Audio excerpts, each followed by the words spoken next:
زه دین دا ده چې یهودو سره دښمني، نصاراو سره دښمني، نیټو سره دښمني، چې یهودو سره دښمني نه وي، موسسو سره دښمني نه وي، طاغوت سره دښمني نه وي، جمهوریت سره دښمني نه وي، نو دا منځونه نه سبا ښځې کوي، منځونه کول، تسبیح اړول، ترجمه کول، مشکاتین هدایهګانې داسې ښځې دي خبرې چې مشکات لګوي چې عقل کار نه کوي.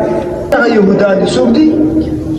الله فرمایي لتجدن اشد الناس عداوة للذین آمنوا اليهود. الله فرمایي چې مسلمانانو راویښ شئ، متوجه شئ، ډېر سخت دښمنان چې د مسلمانانو دغه یهودان دي.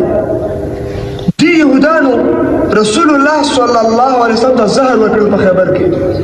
دې یهودانو په هغه زمانه کې اسلام زخمي کړی ده او اوسه پورې اسلام نه وینې روانې دي.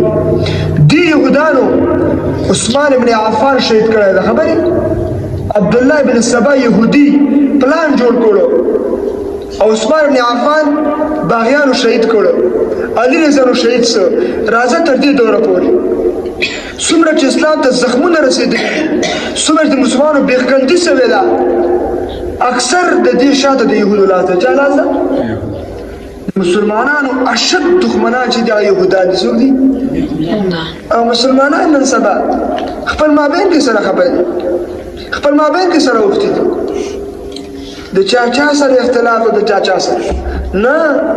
د مسلمانانو چې ورانې نن سبا هغه به یهودو سره وي.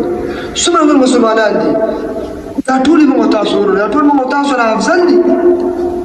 دا څومره ډېر اداره والا، که دا شوافی دي، که حنابله دي، که احناف دي، که موالک دي، که اهل سنت والجماعت دي، که دا رقم دیوبندیان دي او اهل سنت دا نور اهل حدیث راواله او پنجپیریان او وابیان او شیعګان او بریلویان او دا څومره مسلمانان دي. دا ټول موږ تاسو ورونه دي شي دي، دا ټول موږ تاسو خپل ځان افضل ګڼو. چې ګڼو افضل موږ تاسو اساسي دښمنان چې دغه یهودان دي څوک دي؟ یهودان. هر مسلمان چې په شرق کې، شمال کې، جنوب کې چېرته چې مسلمان دی موږ ورور ده او دا موږ نه افضل ده، موږ نه غوره ده. چېرته چې یهودي ده، که په اسرائیلو کې ده، که په امریکا کې ده، که په لندن کې ده، چېرته چې یهودي دی موږ دښمن ده. ګوره خبرې داسې ایمان ده، داسې ایمان ده. الله دې موږ ته دغسې ایمان را نصیب کړي.